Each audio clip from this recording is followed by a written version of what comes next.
Hi friends, Amazon ప్రైమ్లో release అయిన Telugu dubbing Hollywood cinema trap house ఎలా ఉందో ఇప్పుడు చూద్దాం. ఈ సినిమాలో డేవ్ బటిస్టా ప్రధాన పాత్ర పోషించారు. మైకేల్ డౌజ్ దర్శకత్వం వహించారు. ఈ సినిమా ఎలా ఉందో ఇప్పుడు చూద్దాం. రే డిఈఏలో పనిచేస్తూ ఉంటాడు. ఓ ఆపరేషన్లో అతని సహ ఉద్యోగి మరణిస్తాడు. అతనికి డిఈఏ ఏమీ సాయం చేయదు.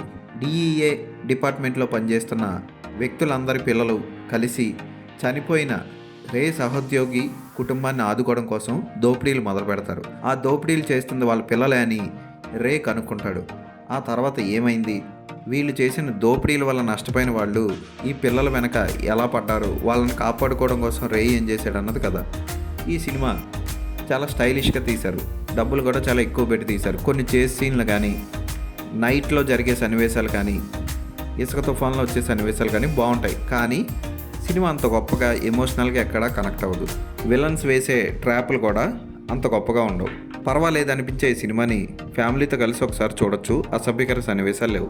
వావ్ అనిపించే యాక్షన్ లేదు. అద్భుతం అనిపించే కథనాలు లేవు. పర్వాలేదు, టైంపాస్కి ఒకసారి ఈ సినిమాని చూడొచ్చు. రే పాత్రలో డేవ్ బతిస్టా చాలా బాగా చేశాడు.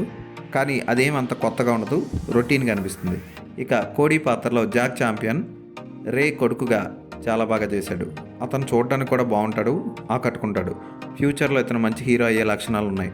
ఇక డెనీ పాత్రలో సోఫియా లిలిస్ ఓకే అనిపిస్తుంది. రే బెస్ట్ ఫ్రెండ్ పాత్రలో బాబీ కెనావెల్లే చాలా బాగా చేశాడు. నటాలియా పాత్ర కూడా ఓకే అనిపిస్తుంది. అందరూ ఓకే, బాగానే చేశారు. అయితే మరీ మనసుకు హత్తుకుండే కథనం లేదు. వావ్ అనిపించే యాక్షన్ సన్నివేశాలు లేవు. చూడాలనుకుంటే చూడండి, తెలుగు డబ్బింగ్ బాగుంది.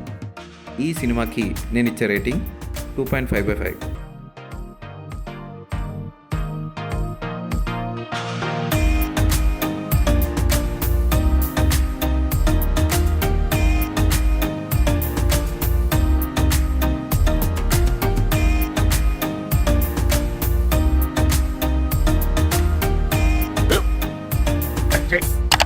స్కూల్ బెంచ్ లో ఎంత గట్టిగా ఉందరా?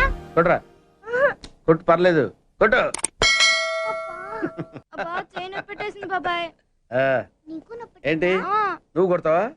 కమా బిట్ మీ యార్. వద్దు బాబాయ్. వాణ్ణి నేను కొట్టడం లేదమ్మా, వాణ్ణే నన్ను కొట్టమంటున్నాను. ఆ. నువ్వేం కంగారు పడక్కర్లేదు. అడుగుతావేంటి?